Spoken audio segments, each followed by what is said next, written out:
Well, I got that little stinking pig out of there.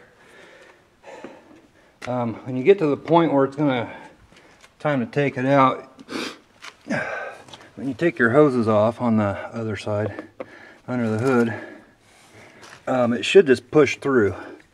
So just give it a good push, like stick a screwdriver in one of those and just push it through, and you'll be able to get it so far. And then I don't know if you can see it, that antifreeze down there at the bottom is just from taking it out, but because it wasn't leaking or anything. It's a tight squeeze, and with mine anyway, I had to lift up on the dash just a little bit and work it out. It's a really tight fit. The new one I got, the two ends, the two pipes there, they rotate, and I think most new ones are that way, but so it should go in a little bit easier. But I blew through this one, and it does have some resistance to it, not a whole lot, but I don't think it takes a whole lot. And it certainly didn't have very much antifreeze in it, so it didn't look too bad what I did dump out of it. And it may have been plugged up before I was messing around with it, I don't know. This bucket was fairly clean, and that's what it had some dirt in the bucket, but the stuff that came out of it was a little bit cruddy looking, but that's all that came out of it. So there wasn't very much in it. So I'm guessing the bottom of it maybe is plugged up or something. Well, no, because I can blow through it, but this new one over here, I can blow through it without hardly trying. So hopefully that'll fix the problem. But see, these pipes, they rotate on this one, so you can maneuver it in how you need it, and should go in a little easier than it came out, I hope. And that's what I'm going to get to doing right now. Okay, got her in there. See the new pipe sticking out up here, right down in there. I think you can see them. Yeah, it went in a lot easier than it came out. And I rotated those pipes up just a smidge and worked its way up in there. And then when I got it up in the top there, I rotated them back down. They move kind of hard, but it'll go. Then I slipped the bottom in, and then I just pushed the top in and fell right into place. So now I just got to put the cover back on and those little components and plug them in and fill the radiator and just double check everything. I think we're good to go once I get her put back together. So I'm gonna go up to the house, take a break, see what's going on up there, and get back to work down here in just a little bit. We have success. It's been running for quite a while, and temperature gauge is about where she should be. My oil gauge is always red like that. I cleaned that little sensor off, and it's always been right on the end like that, on the right side of the end, so that's normal for that. I had a thermometer in here on the heat, and I don't know if I got it as hot as it'll go or not, but it was blowing I don't know, about 105 or so, so I guess that's okay. Other than that, it seems to be quieter than it used to be, and I'm not sure why. Maybe the timing chain was making some noise. I'm not sure. I'm not sure where my light went either. Oh shoot. But anyway, I'm not seeing any leaks anywhere back in there. I don't know if you can see back in there or not, but I've been all underneath of it and all over it, and there's no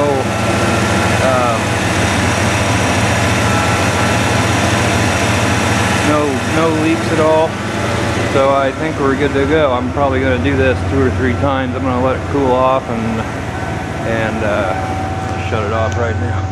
Oh, it's nice and warm in here now, so at least the heater works. It wouldn't even get warm. Well, it'd get barely warm before.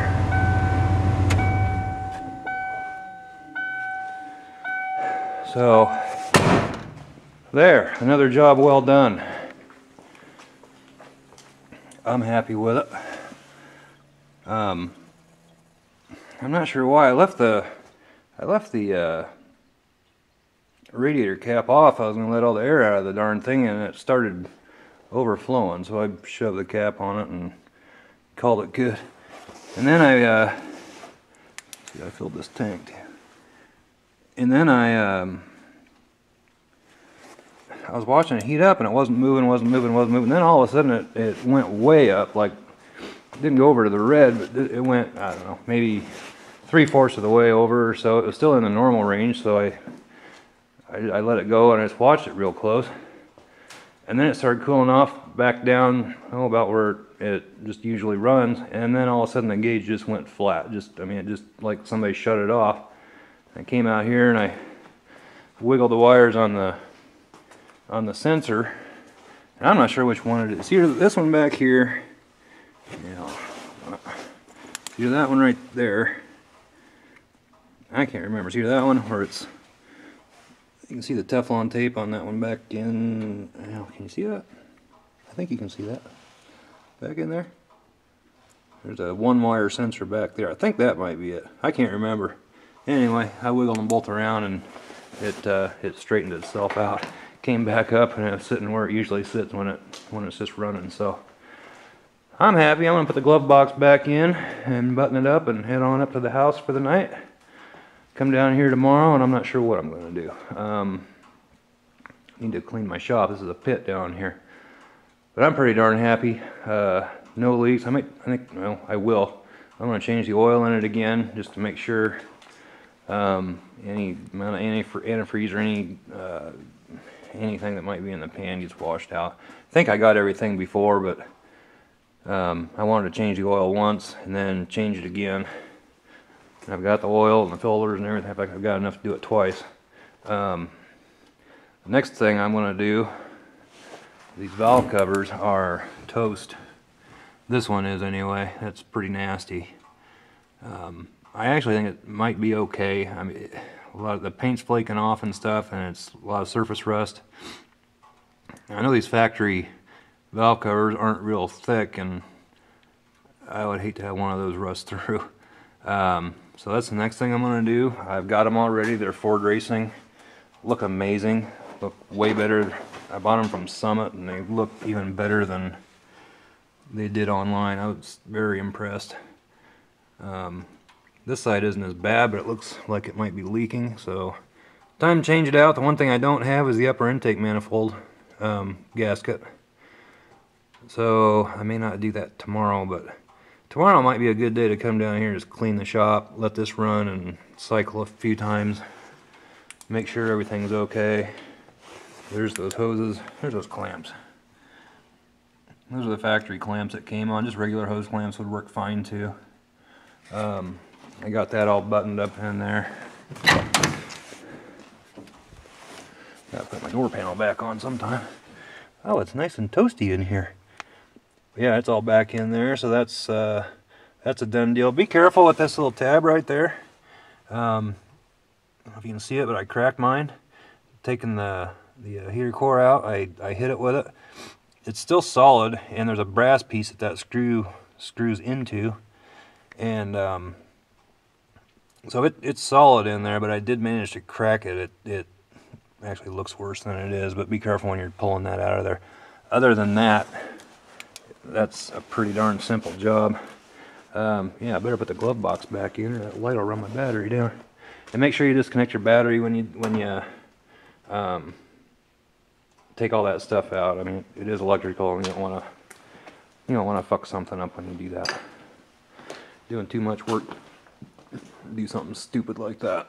So anyway, I think I'll throw this up online tonight and be done with it, because I don't think I'm going to do a whole lot tomorrow except clean my filthy shop and cycle this through a couple heat cycles and make sure everything is good. I might I can get to most of the bolts on the water pump, and not sure. Well, they go through the timing cover, so I can get to most of them either from up here or down below.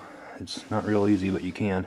And I did it before I've been on it a week, and so I did it before I did all this, and they of course were still snug. And I expect them to be if I do it again, but just want to make sure. So anyway,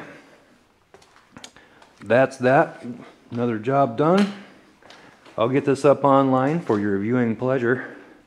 And I think the next thing I'll be doing is those stinking valve covers. And then after that, it's time to get this front end lifted up. So anyway, thanks for watching. Give it a thumbs up, share it out, like it. Hey cat, you don't belong in here. Get. I don't allow kitties in my shop. Although they do keep the mice out. So anyway, thanks for watching, and I'll be posting more videos real soon. Bye-bye.